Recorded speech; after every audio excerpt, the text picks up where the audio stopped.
Voilà.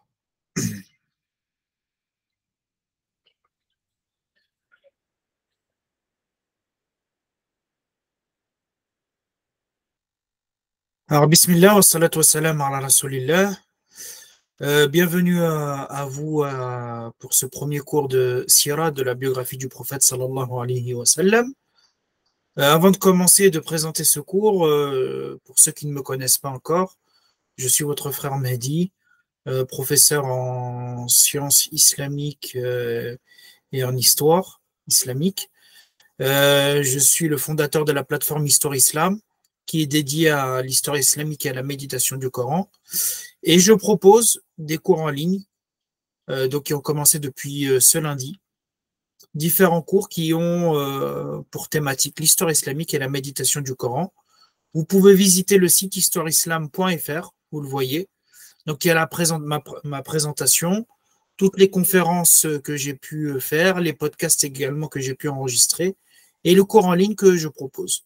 Donc vous avez la présentation de chaque cours, vous avez les horaires, les dates, les tarifs.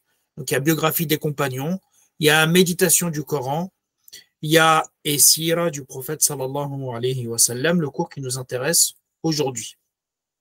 Donc n'hésitez pas, encore une fois, à visiter le site histoireislam.fr, à regarder les différents contenus, à partager également s'il y a des gens qui peuvent être intéressés, puisque les inscriptions vont être clôturées d'ici la semaine prochaine. Je vous donnerai la date et le délai, Inch'Allah, pour pouvoir s'inscrire.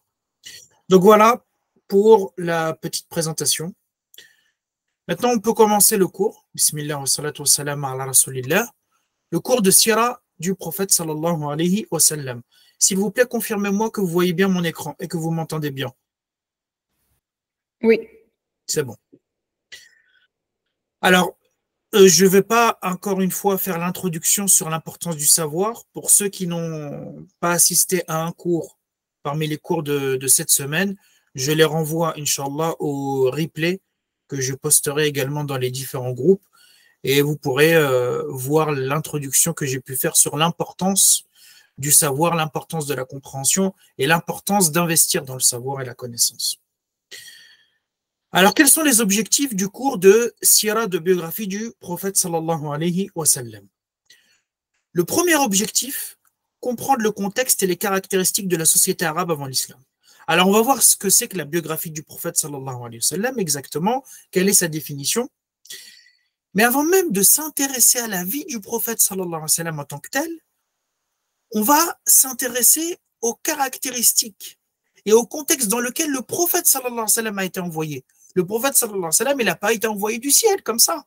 Il a été envoyé dans une société précise, qui est la société des Arabes de l'époque. On va voir, et ça va être très intéressant pour connaître comment le prophète sallallahu alayhi wa sallam va réformer. À partir de quoi il va réformer? Qui il va devoir réformer? Quelles sont les qualités qui existaient à cette époque-là? Quels étaient les défauts très importants que le prophète sallallahu alayhi wa sallam va devoir réformer à travers la révélation? Donc, premier objectif, ça va être de contextualiser et de voir les caractéristiques de cette société dans ses bons côtés et aussi et surtout dans ses mauvais côtés. Deuxième objectif, étudier les événements marquants de la vie du prophète sallallahu alayhi wa sallam. Les événements les plus marquants de sa naissance à sa mort. C'est-à-dire la manière dont il a été élevé, éduqué, la manière dont il a grandi, la première révélation, les différentes étapes après la révélation, la façon dont il va éduquer les compagnons, la façon dont il va bâtir et fonder une société. Tout ça, ça va nous intéresser dans la biographie du prophète sallallahu alayhi wa sallam. Tous les événements marquants qui sont liés à son éducation, qui sont liés à sa réforme, à l'enseignement qu'il va donner, à sa prophétie, et aussi aux différentes parfois batailles militaires, différentes confrontations qu'il va y avoir dans sa vie. Troisième objectif, tirer les enseignements spirituels de sa vie. Donc, on va essayer vraiment de s'attarder sur les leçons à tirer et les leçons spirituelles qui vont nourrir notre foi, qui vont nourrir notre spiritualité, qui vont nous permettre de nous élever. Parce qu'on va voir que l'un des objectifs de la vie du prophète sallallahu alayhi wa sallam, c'est justement de se rapprocher d'Allah subhanahu wa ta'ala.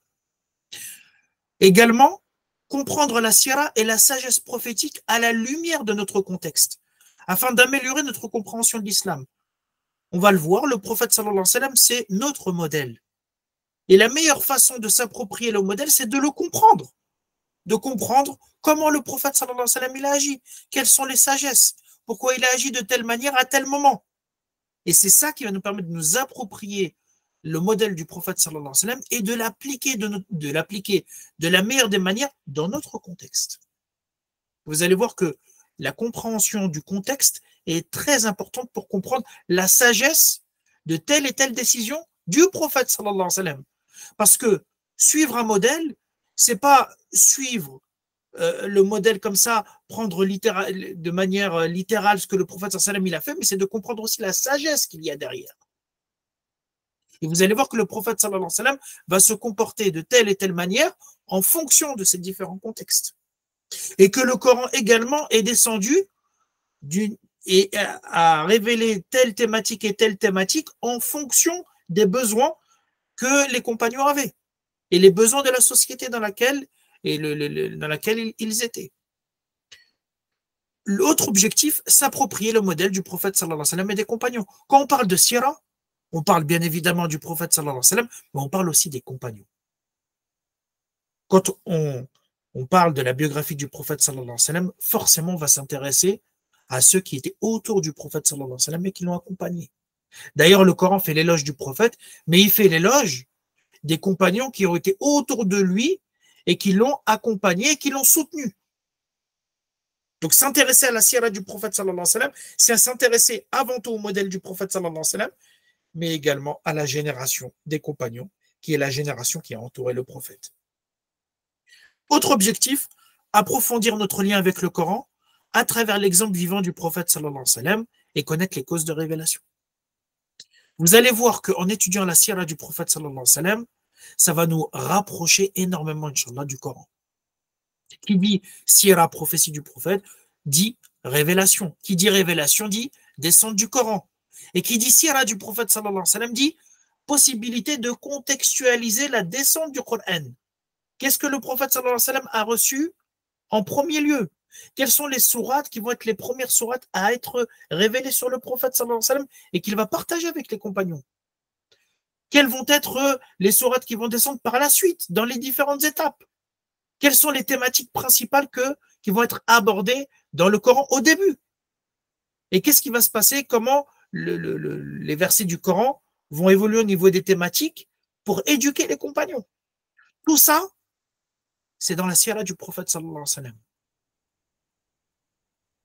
Alors, en guise d'introduction, avant de nous intéresser en tant que tel à la vie du prophète sallallahu alayhi wa sallam, on va tenter de répondre aux questions suivantes.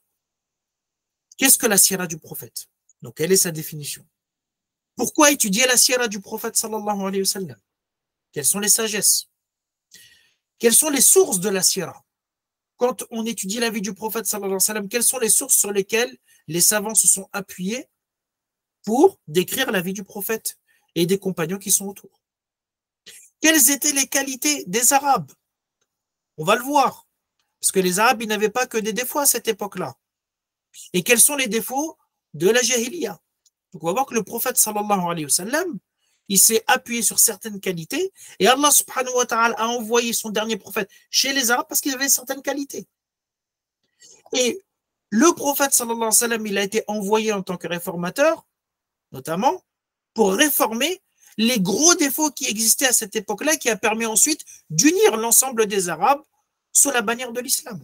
Et on va voir quels étaient les défauts auxquels le prophète sallallahu alayhi wa sallam était confronté et qui a fait qu'un certain nombre de gens à cette époque-là ont refusé l'islam. Et dernier point, histoire de la Mecque avant l'envoi du prophète sallallahu alayhi wa sallam.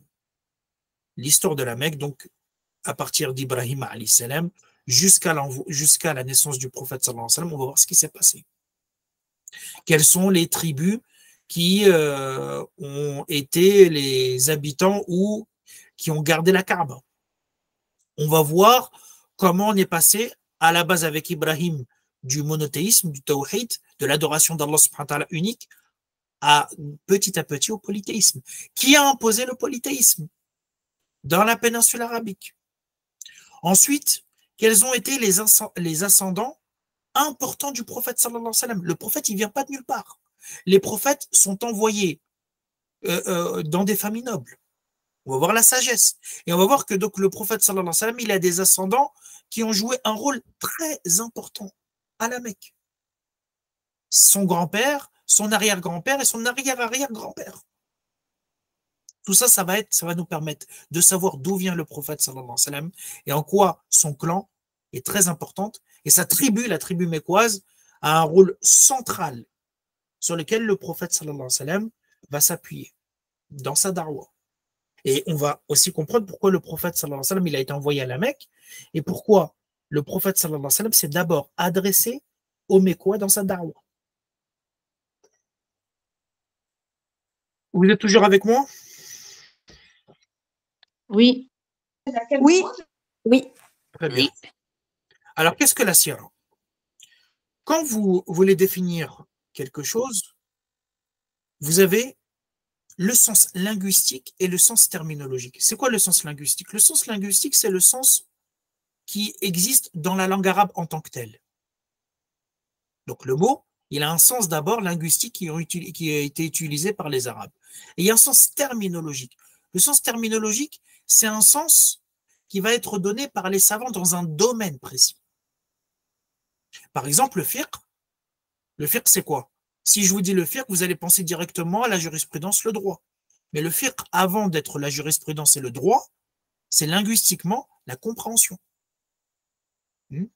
La compréhension des règles juridiques, ça c'est la définition terminologique que les savants ont donnée pour étudier un domaine précis qui est celui du droit, des règles. Mais à la base, le fiqh, c'est la compréhension. Alors, qu'est-ce que signifie la sira, linguistiquement parlant? La sira, c'est le synonyme de sunna. Et la sunna, c'est une manière de faire et de procéder, qu'elle soit bonne ou mauvaise. Donc, il y a une personne, par exemple, qui a l'habitude de faire telle chose, qu'elle soit bonne ou mauvaise, on va dire sunnatuhu kada. Donc, sa sunna, sa manière de faire, c'est ça. Qu'elle soit, encore une fois, bonne ou mauvaise. La sira, c'est un peu le synonyme. C'est la même chose que sunna. Et d'ailleurs, c'est logique, puisque la sira, c'est la biographie. Donc, on va étudier la biographie d'un personnage, donc on va essayer de décrire sa vie, qu'elle soit bonne ou mauvaise. Donc, vous avez la biographie des gens pieux, et vous avez les biographies aussi des gens qui sont malfaisants. Vous avez la biographie de ceux qui ont eu une foi extraordinaire, et vous avez les biographies des gens qui ont été les pires mécréants et les pires tyrans. Donc, c'est ça la sira. Alors, terminologiquement parlant, qu'est-ce que ça signifie, la sira? La sira, c'est tous les événements de la naissance du prophète sallallahu alayhi wa sallam à sa mort, tout simplement. C'est sa vie. De sa naissance à sa mort. Et cela englobe l'étude de son comportement, l'étude de sa description physique et tous les autres événements importants qui ont traversé la vie du prophète sallallahu alayhi wa sallam. Donc, la manière dont il a grandi, ses mariages, la première révélation, les différentes révélations qu'il va recevoir, les différentes étapes de la prédication, et aussi les décisions que le prophète sallallahu alayhi wa sallam va prendre dans les différents domaines, et aussi les expéditions et les batailles qu'il va mener. D'accord? Donc c'est ça la définition terminologique de la sira du prophète sallallahu alayhi wa sallam. La sira a une place centrale dans l'éducation des premières générations de l'islam. Un homme de la famille du prophète sallallahu alayhi wa sallam qui s'appelle Ali ibn al-Hussein et qui est le petit-fils du grand compagnon Ali ibn Abi Talib, il dit, à l'époque, donc à son époque, on nous apprenait les batailles du prophète sallallahu alayhi wa sallam comme on nous apprenait une sourate du Coran. Comme on nous apprenait une sourate du Coran. Et vous savez que les compagnons, quand ils apprenaient une sourate, c'est pas comme nous, ils l'apprennent pas seulement par cœur, ils le méditent. Et c'est pour ça qu'on rapporte par exemple que Omar ibn Khattab a appris Surat al-Baqarah en 12 ans. Je me dire, mais Omar ibn Khattab, il avait une moins bonne mémoire que la nôtre pour l'apprendre en 12 ans, Surat al-Baqarah. Non, c'est que Omar ibn Khattab, lorsqu'il l'apprenait, il le méditait, il l'appliquait. Donc il décortiquait le Coran si je puis m'exprimer ainsi. Chaque verset. Et il ne passait pas, hein, il étudiait bien 5, 10 versets, il les méditait, il les appliquait, après il passait à autre chose. Eh bien, Ali ibn al-Hussein dit, on apprenait les batailles du prophète sallallahu alayhi wa sallam comme on apprenait une sourate du Coran. Ismaïl ibn Muhammad ibn Abi Waqqas, qui est lui aussi le petit-fils d'un autre compagnon qui est Sa'd ibn Abi Waqqas, il dit, mon père nous enseignait les batailles du prophète sallallahu alayhi wa sallam et ses expéditions militaires et il nous les dénombrait. Donc il disait, voilà, il y a eu telle chose et telle chose et telle chose et telle chose. Et il disait, ceux-ci sont les exploits de vos ancêtres, ainsi ne les laissez pas disparaître. Donc remémorez-vous les grands événements. Alors, on parle des batailles, et les batailles, c'est une partie de la sira du prophète sallallahu alayhi wa sallam. Si on parlait des batailles à cette époque-là, parce que il y avait cette idée-là de courage, cette idée de sacrifice, cette idée de propager l'islam, parce que la propagation de l'islam, elle se faisait aussi, et notamment dans la confrontation avec l'ennemi. La meilleure façon de montrer ta sincérité et ton envie de participer à cette expansion, bah, c'était de se mettre en danger en matière financière et aussi en mettant et en sacrifiant ta propre personne. Là, ça montre ta sincérité.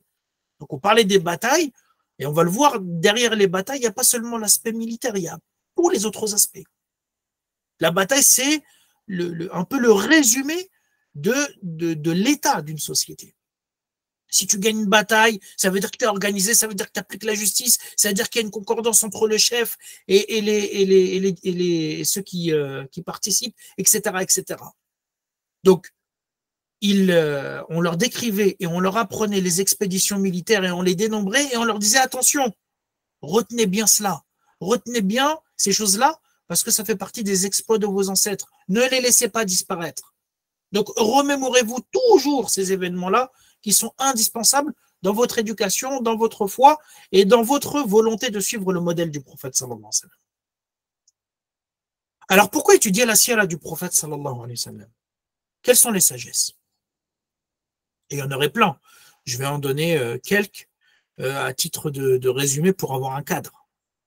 Première chose, s'approprier le meilleur des modèles. Aujourd'hui, vous savez qu'il y a une crise identitaire.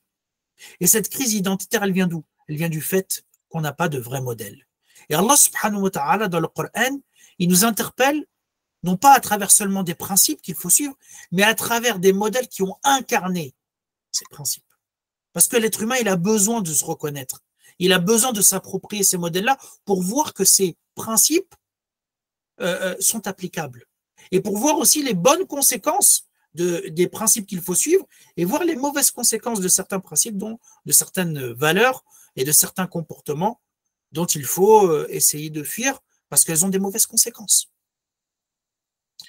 Et Allah subhanahu wa ta'ala nous a donc envoyé un être humain, comme nous, pour qu'on puisse se reconnaître, pour qu'on puisse s'approprier ce modèle, pour qu'il ne soit pas éloigné de notre nature à nous, pour qu'on puisse se reconnaître tout simplement. Et c'est pour ça que les polythéistes, quand ils ont demandé au prophète sallallahu alayhi wa sallam, وقالوا, Allah subhanahu wa ta'ala nous dit, وقالوا لولا أنزل عليه ملك. Pourquoi n'a-t-on pas fait descendre un ange? Pourquoi c'est un être humain? Donc, les polythéistes, parmi les choses qu'ils faisaient, qu'ils refusaient de croire en la prophétie du prophète sallallahu alayhi wa sallam, ils disaient, Allah, le créateur des cieux et de la terre, il envoyait un être humain. Non, il faudrait envoyer un ange qui correspond à la grandeur divine. Pourquoi un être humain comme nous? Et Allah subhanahu wa ta'ala répond. Et il dit dans le verset, وَلَوْ جَعَلْنَاهُ مَلَكًا لَجَعَلْنَاهُ رَجُلًا وَلَلَبَسْنَا عَلَيْهِمْ مَا يَلْبِسُونَ. Si nous avions désigné un ange comme prophète, nous aurions fait de lui un homme. Pourquoi? Parce que c'est à travers un homme que tu vas pouvoir te reconnaître. Un être humain, il ne peut pas en fait côtoyer un ange. Il n'a pas la même nature. Ils n'ont pas les mêmes besoins. Ils ne sont pas pareils. Donc, si on avait envoyé un ange, on aurait fait de cet ange-là un être humain. Et nous aurions, par la même occasion, causé la même confusion. C'est-à-dire que ils auraient vu un être humain. Non, t'es pas un ange, t'es un être humain. À la fin, ça aurait posé le même problème. Donc, en fait, si on avait désigné un ange comme prophète, on lui aurait donné l'apparence d'un être humain pour que les polythéistes puissent le voir et le côtoyer. Et à la fin, les polythéistes auraient dit, mais c'est pas un ange, c'est un être humain. Et c'est pour ça que Allah subhanahu wa ta'ala nous enjoint de prendre le prophète sallallahu alayhi wa sallam comme modèle. Allah il nous dit لَقَدْ كَانَ لَكُمْ فِي رَسُولِ اللَّهِ أُسْوَةٌ حَسَنَةٌ لِمَنْ كَانَ يَرْجُو اللَّهَ وَالْيَوْمَ الْآخِرَ وَذَكَرَ اللَّهَ كَثِيرًا. Vous avez dans le prophète sallallahu alayhi wa sallam un excellent modèle à suivre pour quiconque espère en Allah au jour dernier et invoque Allah fréquemment.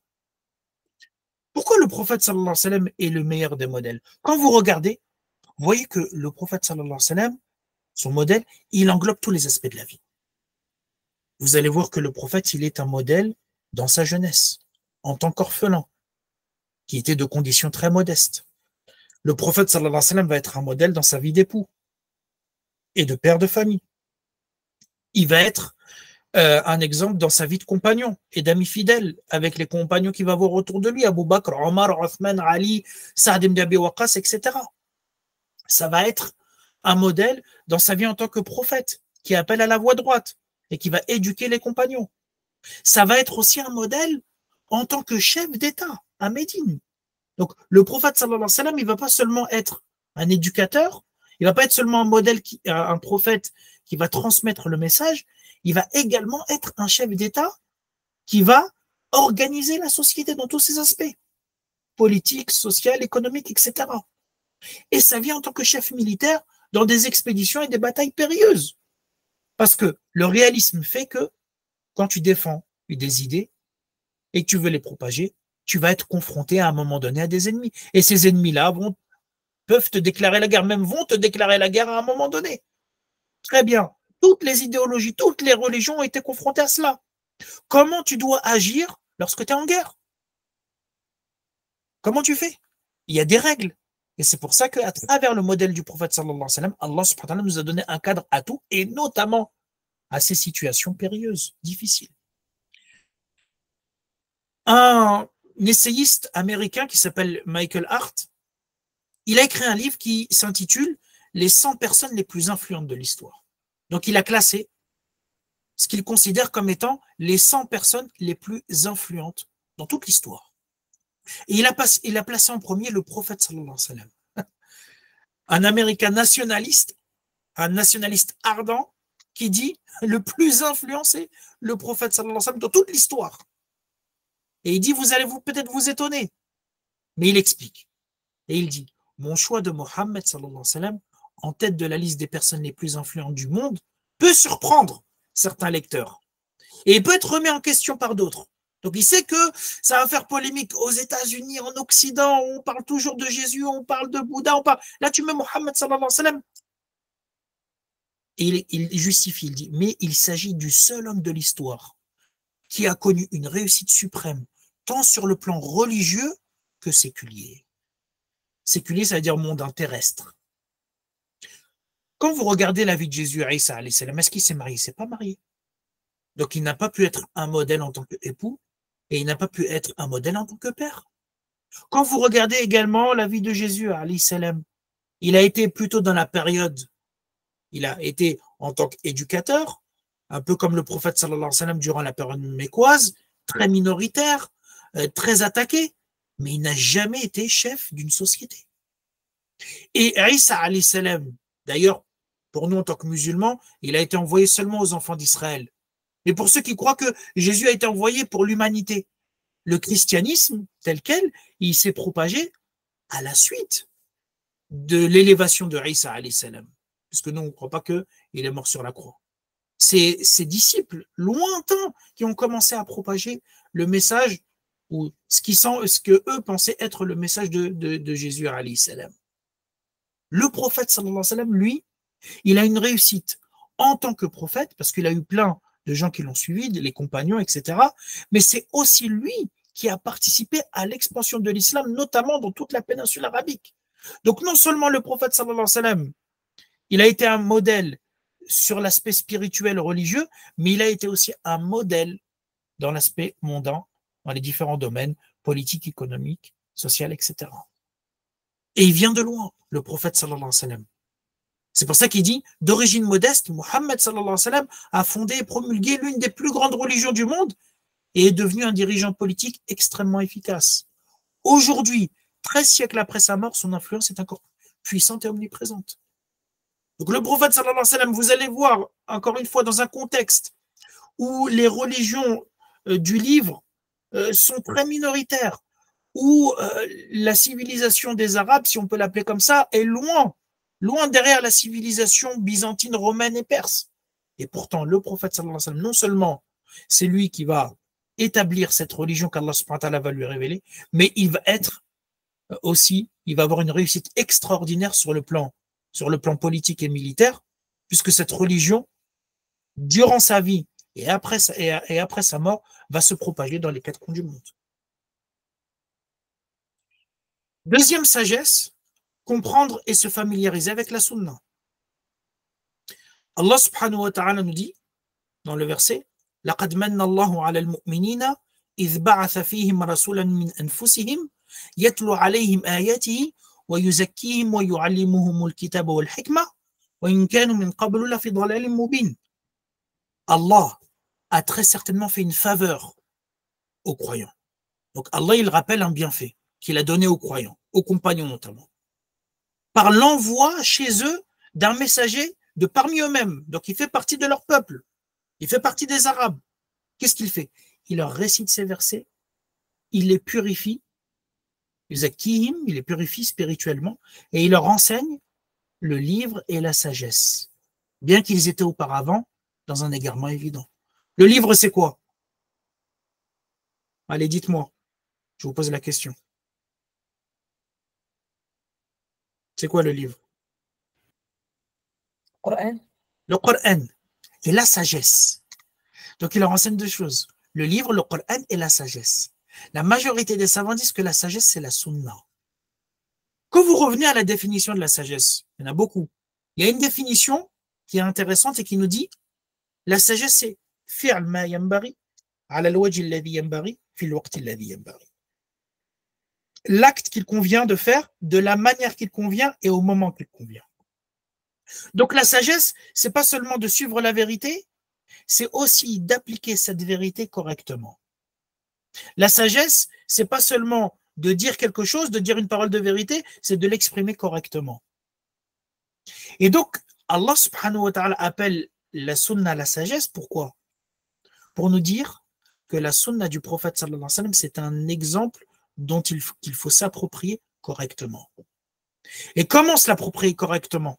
Comment, non pas appliquer seulement ce que le prophète sallallahu alayhi wa sallam comme ça, comme il l'a fait, en disant, ah, le prophète il a fait, sans regarder le contexte. C'est retourner dans la sira du prophète sallallahu alayhi wa sallam, pour voir la manière dont le prophète sallallahu alayhi wa sallam a pratiqué les principes du Coran. Donc la sira, elle va permettre de contextualiser les paroles et les actes du prophète sallallahu alayhi wa sallam en fonction des étapes de la prédication. Vous allez voir qu'au début, quand le prophète reçoit la révélation, il va commencer par une prédication discrète, secrète. On va voir pourquoi. Ensuite, il va faire une prédication ouverte. Ensuite, quand il va voir les compagnons persécutés, il va les envoyer en Abyssinie. On va voir pourquoi il les a envoyés en Abyssinie. À un moment donné, lorsqu'il va perdre son oncle Abu Talib qui le protégeait, Khadija, son épouse, qui l'aidait, qui le soutenait, il va partir à Taïf. On va voir pourquoi le prophète sallallahu alayhi wa sallam il est parti à Taïf. Le prophète sallallahu alayhi wa sallam, il va ensuite appeler les différentes tribus, et parmi elles, il y avait la tribu de Médine, ou une partie des gens de Médine qui vont accepter le message de l'islam.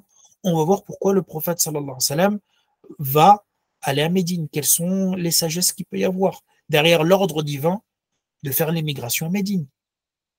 Le prophète sallallahu alayhi wa sallam a fait certaines choses au début en tant que chef à Médine. On va voir quelles sont les sagesses pour enraciner la société, pour la fonder sur des bases solides. On va voir aussi le prophète sallallahu alayhi wa sallam en tant que stratège militaire. Pourquoi il a agi de telle manière à ce moment-là? Pourquoi le prophète sallallahu alayhi wa sallam il s'est opposé à telle tribu? Pourquoi le prophète sallallahu alayhi wa sallam il a cherché à faire la paix à un moment donné sous l'ordre d'Allah subhanahu wa ta'ala à travers la révélation? Pourquoi le prophète sallallahu alayhi wa sallam a agi de telle manière à la Mecque et il a agi par la suite lorsqu'il a pris la Mecque en tant que chef militaire, lorsqu'il a eu le dessus sur les polythéistes? Pourquoi il a fait autre chose? Par exemple, Pourquoi le prophète sallallahu alayhi wa sallam, alors qu'il était minoritaire avec ses compagnons à la Mecque, il n'a pas cassé les idoles? Alors qu'Allah subhanahu wa ta'ala lui disait de se désavouer de ces idoles-là. Pourquoi même Allah subhanahu wa ta'ala au début a ordonné de ne pas insulter les idoles? Et pourquoi ensuite le prophète sallallahu alayhi wa sallam les a cassés lorsqu'il est arrivé pour prendre la Mecque? Vous voyez que casser les idoles et ne pas casser les idoles, en réalité, c'est le modèle du prophète sallallahu alayhi wa sallam, mais dans deux contextes différents. Et comment on va discerner et savoir comment s'approprier ce modèle? Justement, la sagesse. Faire le ma yambari, ala al-wajhi alladhi yambari, fi al-waqti alladhi yambari. L'acte qui convient de faire, de la manière qui convient, au moment qu'il convient. Donc, le prophète sallallahu alayhi wa sallam nous apprend à travers la sira son modèle dans les différentes étapes de la prédication et la manière dont on doit se comporter à l'intérieur de ces différentes étapes. Vous allez voir que, selon le cadre de la sagesse, il y a des versets du Coran qui vont descendre et qui vont parler d'une certaine thématique. Aïcha nous dit, les premiers passages du Coran à avoir été révélés, ce sont les sourates courtes, parmi les sourates al-Mufassal, donc les sourates que l'on trouve à la fin du Coran aujourd'hui, dans laquelle il est question de quoi? Du paradis, de l'enfer, de la foi. Et elle dit, Aïcha radiyallahu anha, elle dit, c'est ce qu'elle a compris de la sagesse de la descente graduelle du Coran sur 23 ans. Elle dit d'abord, il y a eu la foi qui a été ancrée dans le cœur des gens. Et lorsque les gens sont retournés vers l'islam, là, le halal et le haram ont été révélés, donc les règles. Et elle dit, si dès le début, Allah subhanahu wa ta'ala avait révélé, ne buvez plus d'alcool, les hommes auraient dit, jamais on délaissera l'alcool. Si dès le début, tu le dis, haram, etc., sans avoir ancré la foi, la personne va te dire, non, jamais, l'alcool, je suis trop attaché. Donc vous allez voir que c'était l'un des gros défauts chez les Arabes, la consommation de l'alcool. Et si dès le début, Allah avait révélé, ne commettez plus l'adultère, les hommes auraient dit, nous ne le délaisserons jamais. Donc, la graduation du Coran et les thématiques qui sont évoquées au début, c'est selon une sagesse précise. Les actes du prophète sallallahu alayhi wa sallam au début de la prédication et par la suite, aussi c'est selon une sagesse précise qui sont donnés par la révélation. Il leur enseigne le Coran et la manière d'appliquer le Coran avec sagesse à travers sa sunna, son modèle. Et comment suivre donc la sunna? C'est en contextualisant les paroles et les actes du prophète. Et comment les contextualiser? À travers sa vie. Est-ce que vous me suivez? Oui, oui, très bien. Troisième chose, la sira du prophète sallallahu alayhi wa sallam va nous permettre d'augmenter notre amour à l'égard du prophète sallallahu alayhi wa sallam. Allah nous dit dans un verset, قُلْ إِن كُنْتُمْ تُحِبُّونَ اللَّهَ فَاتَّبِعُونِي يُحْبِبْكُمُ اللَّهُ وَيَغْفِرْ لَكُمْ ذُنُوبَكُمْ وَاللَّهُ غَفُورٌ رَحِيمٌ. Dit, si vous aimez vraiment Allah, suivez-moi. Allah vous aimera alors et vous pardonnera vos péchés. Allah subhanahu wa ta'ala est pardonneur et miséricordieux. Vous savez très bien que il est très difficile, voire même impossible, d'aimer une personne sans la connaître. Tu ne peux pas aimer Allah subhanahu wa ta'ala et avoir une proximité avec lui si tu ne le connais pas. D'ailleurs, c'est pour ça qu'Allah subhanahu wa ta'ala dit Innama yakhsha Allah min ibadihi al-ulama. Ceux qui craignent Allah véritablement, ce sont les savants. Et cette crainte, c'est la crainte qui est mêlée avec le savoir, la connaissance. C'est cette crainte qui est liée au respect, à la vénération d'Allah. Seuls les savants vénèrent Allah subhanahu wa ta'ala comme il se doit, parce que c'est eux qui le connaissent. Donc tu ne peux pas aimer Allah subhanahu wa ta'ala si tu ne le connais pas et si tu n'as pas médité ses attributs et les bienfaits qu'il a octroyés.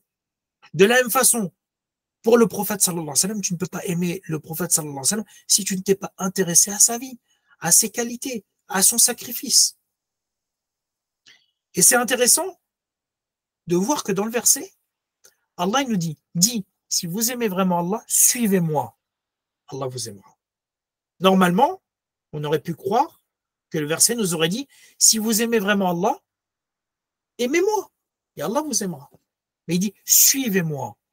C'est-à-dire que la condition pour aimer ou pour avoir l'amour d'Allah subhanahu wa ta'ala, c'est d'aimer le prophète sallallahu alayhi wa sallam et de le suivre. Parce que tu ne peux pas suivre le prophète sallallahu alayhi wa sallam et tu ne peux pas l'aimer si tu ne le connais pas, si tu ne connais pas le modèle du prophète. Est-ce que toi, tu peux te rapprocher d'Allah si tu ne pries pas? Est-ce que tu peux suivre le modèle du prophète sallallahu alayhi wa sallam si tu ne t'es pas intéressé à la manière dont le prophète priait? Est-ce que tu peux appliquer les valeurs du prophète sallallahu alayhi wa sallam si toi, tu ne t'es pas intéressé aux valeurs que le prophète sallallahu alayhi wa sallam incarnait? Tu as donc besoin, pour te rapprocher d'Allah subhanahu wa ta'ala et être aimé d'Allah, d'aimer le prophète sallallahu alayhi wa sallam, et l'aimer, ça demande à le suivre. Et c'est par le suivi du prophète sallallahu alayhi wa sallam que tu vas pouvoir l'aimer et que tu vas pouvoir être aimé par Allah subhanahu wa ta'ala. Alors, le prophète sallallahu alayhi wa sallam, il a incarné ce modèle. Et pourquoi on doit le suivre? Parce que le prophète sallallahu alayhi wa sallam, c'est le modèle du juste milieu, parfait pour cheminer vers Allah subhanahu wa ta'ala, sans laxisme ni exagération. Le prophète sallallahu alayhi wa sallam, c'est celui qui nous apprend à avoir l'équilibre entre cette vie et l'au-delà, entre le spirituel et le matériel. C'est lui qui est l'incarnation de la voie du juste milieu qu'Allah subhanahu wa ta'ala nous cite en disant وَكَذَلِكَ جَعَلْنَاكُمْ أُمَّةً وَسَطًا. Nous avons fait de vous la communauté du juste milieu. Le juste milieu entre les différents extrêmes qui, malheureusement, ont émergé à travers l'histoire, à travers les égarements. Entre le matérialisme de certaines religions et le spiritualisme exagéré de l'autre. Entre ceux qui s'intéressent seulement à cette vie d'ici-bas et ceux qui s'intéressent seulement, entre guillemets, à l'au-delà. Alors qu'Allah subhanahu wa ta'ala a dit, non, cette vie, elle est un tremplin pour l'au-delà. Tout ça, ça fait partie du juste milieu que le prophète sallallahu alayhi wa sallam a incarné. D'ailleurs, dans un hadith qui est connu, il y a un groupe de 3 hommes qui sont venus visiter le prophète sallallahu alayhi wa sallam et elles ont interrogé, ces 3 hommes ont interrogé les épouses du prophète sallallahu alayhi wa sallam sur ses adorations, sur sa dévotion. Elles ont décrit plutôt les adorations du prophète sallallahu alayhi wa sallam. Et quand ils ont entendu ce que le prophète sallallahu alayhi wa sallam faisait, ils se sont dit, tiens, on peut faire encore plus. Hein? Il y en a qui ont dit, quant à moi, je prierai la nuit sans interruption. Un autre, il a dit, moi, je vais jeûner tous les jours sans interruption. Et l'autre, il a dit, moi, je m'écarterai des femmes et jamais je ne me marierai. Et le prophète, sallallahu alayhi wa sallam, quand il a été mis au courant de cela, il a interpellé les 3 hommes et il leur a dit, c'est vous qui avez dit telle et telle chose. C'est vous qui avez dit que vous allez prier toute la nuit, que vous allez jeûner tous les jours et que vous ne vous marierez jamais. Et le prophète, il a répondu, par Allah, je suis parmi vous celui qui le craint le plus, qui le connaît le plus et qui le craint le plus. Et il rajoute, cependant je jeûne et j'interromps le jeûne. Je prie et je dors la nuit. Et je prends des femmes pour épouse, c'est-à-dire je me marie. Celui donc qui s'écarte de ma sunna, celui qui ne suit pas ma sunna, ma voie du juste milieu, ne fait pas partie des miens. Donc vous voyez que le prophète sallallahu alayhi wa sallam, même quand les gens étaient dans un excès qui semblait être positif, tiens, je vais faire encore plus de prières au point de ne pas dormir. Je vais jeûner tous les jours, même quand il va faire très, très, très, très chaud, même pendant l'Aïd. Non, moi je ne peux plus me marier. Non, le prophète sallallahu alayhi wa sallam dit non. Ça, ce n'est pas une dévotion qui fait partie de mon modèle, qui fait partie de ma sunna. Alors, on avait dit, 3e, 4e, éducation de l'individu et construction de la communauté. Donc, la sira du prophète sallallahu alayhi wa sallam va nous permettre de savoir quels sont les ingrédients indispensables en l'éducation de l'individu et quels sont les fondements également indispensables dans la construction de la communauté. Et toute la sira du prophète sallallahu alayhi wa sallam, elle rentre dans ces 2 problématiques. Le prophète, il a été prophète pendant 23 ans, donc de 40 ans à 63 ans. Et il y a 2 grandes périodes dans sa prophétie. La période mécoise, excusez-moi, 13 ans, et la période médinoise, 10 ans. Donc, de sa naissance à 40 ans, le prophète sallallahu alayhi wa sallam a vécu en tant qu'être humain, avec toutes les qualités qu'il avait. À 40 ans, il reçoit la première révélation. À ce moment-là, il devient prophète. Très bien. De 40 à 63 ans, il a le statut de prophète. Et dans ces 23 ans, il va y avoir 13 ans où il va être à la Mecque, en minorité avec ses compagnons. Et au bout de 13 ans, il va faire la hijra, donc l'émigration de la Mecque à Médine. Et à Médine, il va construire et fonder et être le chef d'une société, et ça va durer 10 ans.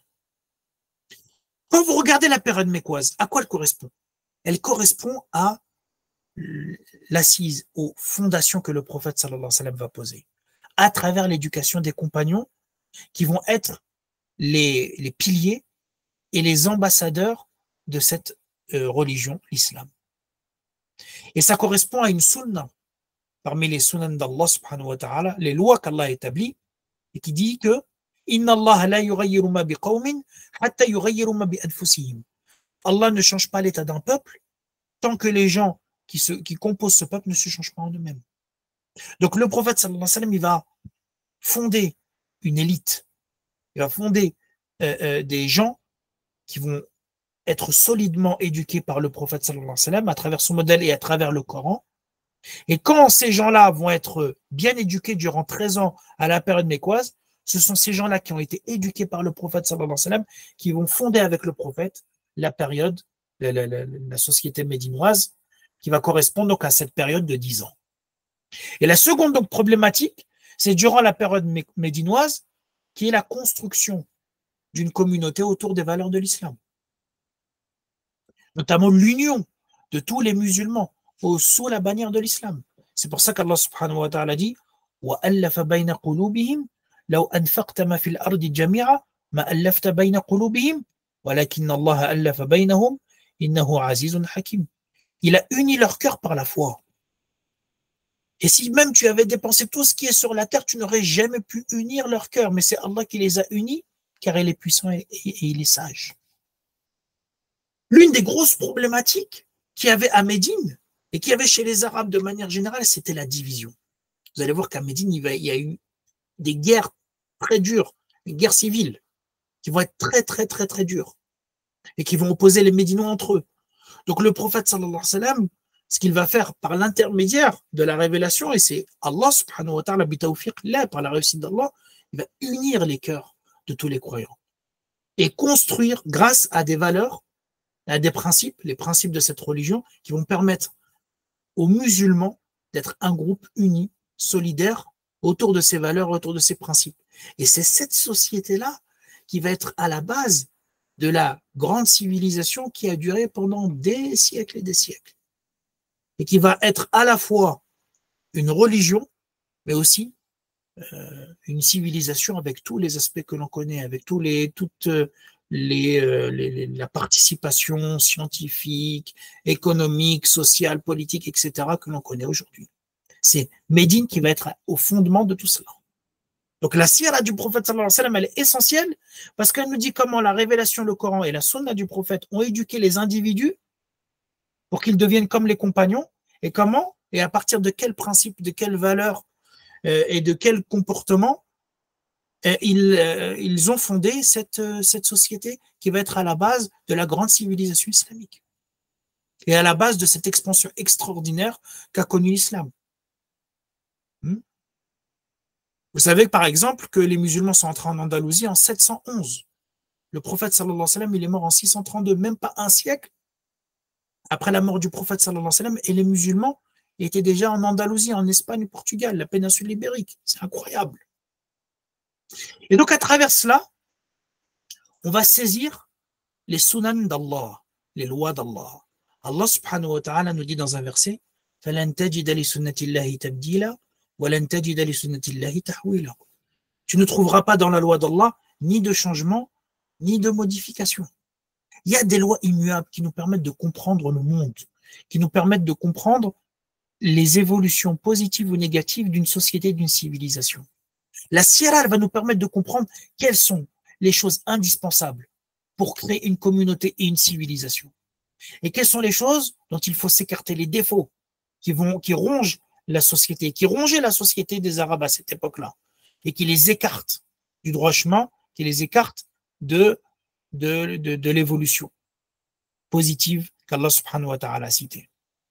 Parmi cela, parmi ces règles-là, par exemple, la loi de la justice. La justice permet à une civilisation de perdurer et l'injustice la détruit. Allah subhanahu wa ta'ala nous dit dans un verset وَمَا كَانَ رَبُّكَ لِيُهْلِكَ الْقُرَى بِظُلْمٍ وَأَهْلُهَا مُصْلِحُونَ. Et ton Seigneur n'est point tel à détruire injustement des cités dont les habitants sont des réformateurs.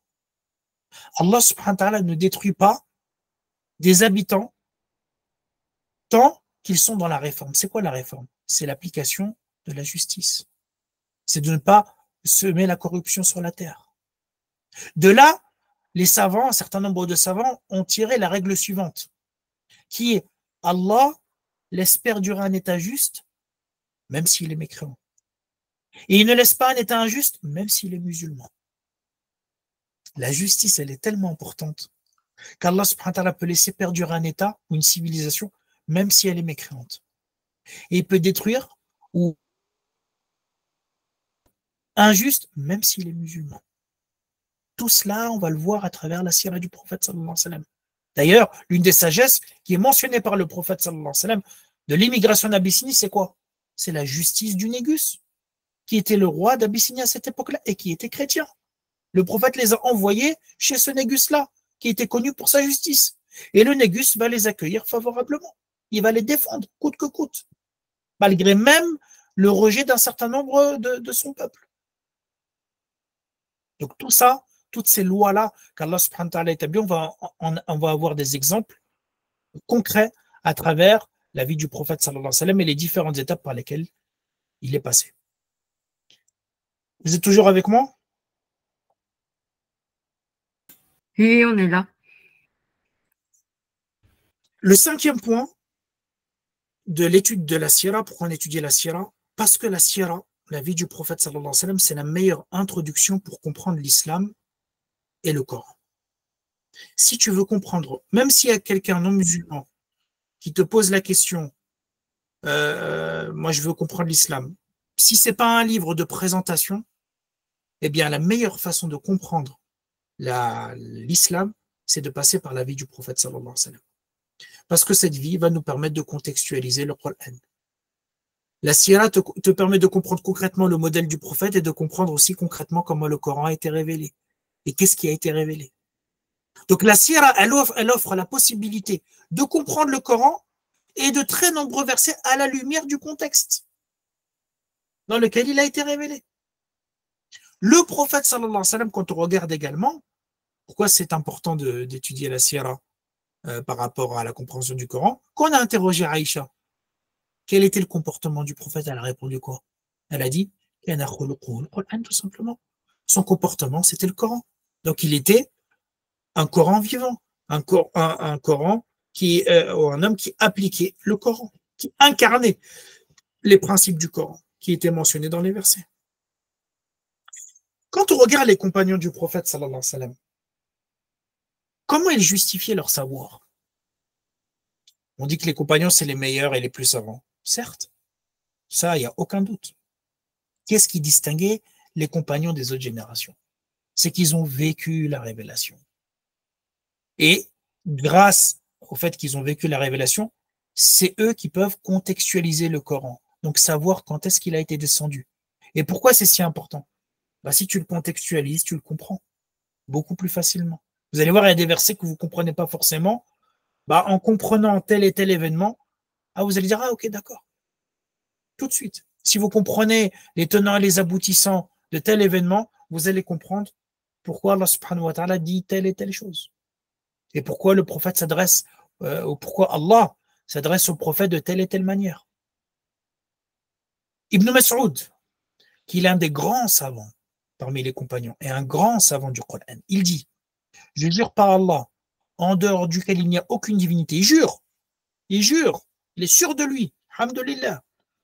Il n'y a pas une sourate qui a été révélée sans que je sache où elle a été descendue. Et il n'y a pas un verset sans que je connaisse la cause de sa révélation. Et si je connaissais quelqu'un de plus savant que moi, j'aurais pris ma monture pour aller le rencontrer. Donc il justifie son savoir de la religion par le fait de pouvoir contextualiser, savoir pourquoi les causes de révélation Et à propos de quoi cette sourate ou ce verset ont été révélés. Regardez ce que la sira permet également. Un juif est venu voir Omar ibn al-Khattab et il lui a dit, ô chef des croyants, donc c'était à l'époque où Omar était calife. Le prophète sallallahu alayhi wa sallam, après sa mort, il y a des compagnons qui vont le succéder à la tête de la communauté. Le premier c'est Abu Bakr, le deuxième c'est Omar. Omar, donc il était calife, et il y a un juif qui est venu le voir. Et il lui a dit, chef des croyants. Donc c'est son titre, le chef des croyants. Un verset que vous lisez dans votre livre. S'il avait été révélé pour nous les juifs, on aurait fait de ce jour un jour de fête. Il vient voir Omar ibn al-Khattab et lui dit, écoute, il y a un verset, je l'ai lu, ou je l'ai entendu. Ce verset, s'il avait été descendu sur nous les juifs, ça aurait été un Aïd. Omar, il a dit, de quel verset tu parles? Et il cite, aujourd'hui, j'ai parachevé pour vous votre religion et accompli sur vous mon bienfait. Et j'ai agréé l'islam comme religion pour vous. Et la religion, elle est parachevée. Allah subhanahu wa ta'ala a réservé ce titre de parachèvement de religion aux musulmans, aux prophètes sallallahu alayhi wa sallam et aux compagnons. Et qu'est-ce que dit Omar? Comment il va justifier le fait qu'il connaît ce verset? Il dit, nous connaissons le jour et le lieu de sa révélation.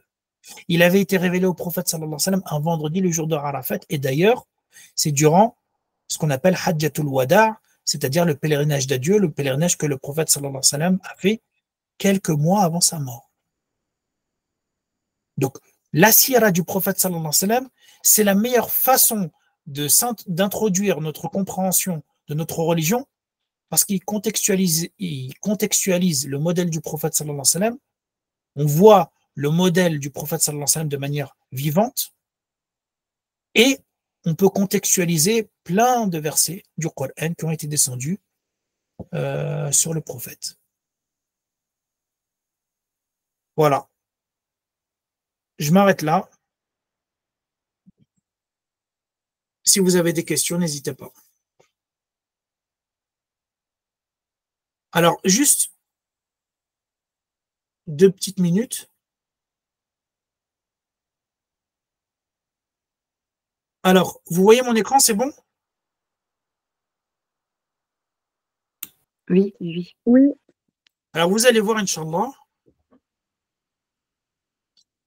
pour vraiment dessiner rapidement et résumer les différentes étapes de la vie du prophète sallallahu alayhi wa sallam ou les différentes choses que l'on verra durant le cours.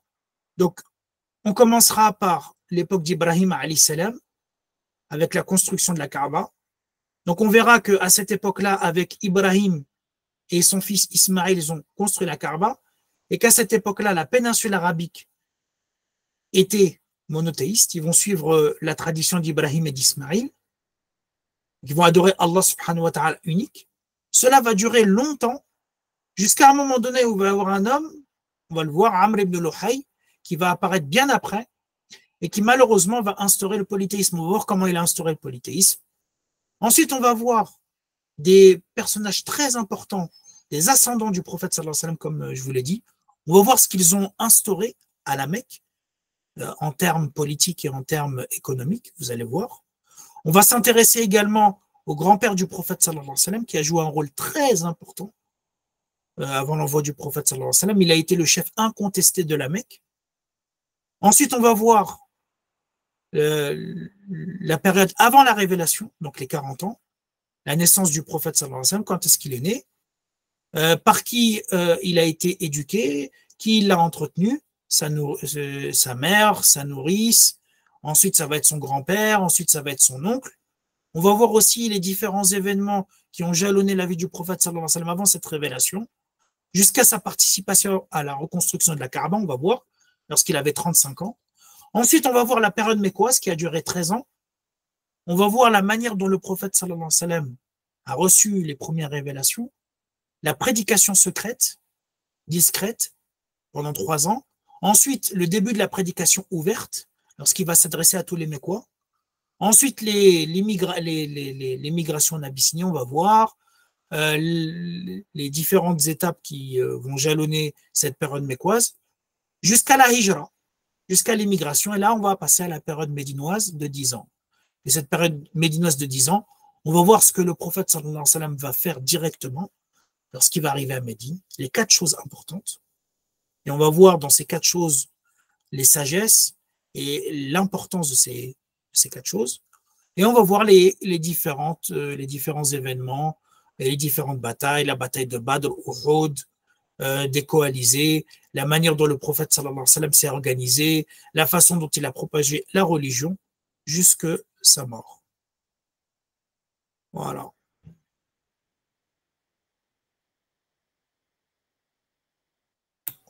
Et excusez-moi, et du coup, on aura le temps en un an de voir tout le programme ou il faudra penser une deuxième année? On va essayer de faire ça en une année. Inch'Allah ta'ala. Inch'Allah, barakallahu fik. Parce que je sais que moi, en fait, je l'ai déjà fait en 2 ans, mais je sais que c'est assez difficile pour un groupe de suivre en 2 ans. Donc, je vais essayer de vous donner le résumé en un an. Inch'Allah ta'ala. Comme je vous l'ai dit, je vous conseille fortement pour ceux qui suivent que méditation de suivre le cours de Sira. Et pour ceux qui ne sont pas inscrits, ce que je conseille, c'est de prendre, si vous le pouvez, méditation du Coran et Sira, comme vous avez pu le voir. Ce sont 2 matières très complémentaires pour ceux qui ont pu suivre l'introduction de méditation du Coran. D'accord? Alors, non, vos supports écrits, oui, Inch'Allah, vous aurez les supports écrits. À chaque fois que je ferai le cours, j'enverrai les replays et je vous laisserai un document Word que je mettrai à jour et je rajouterai tout ce que j'ai projeté sur ce document.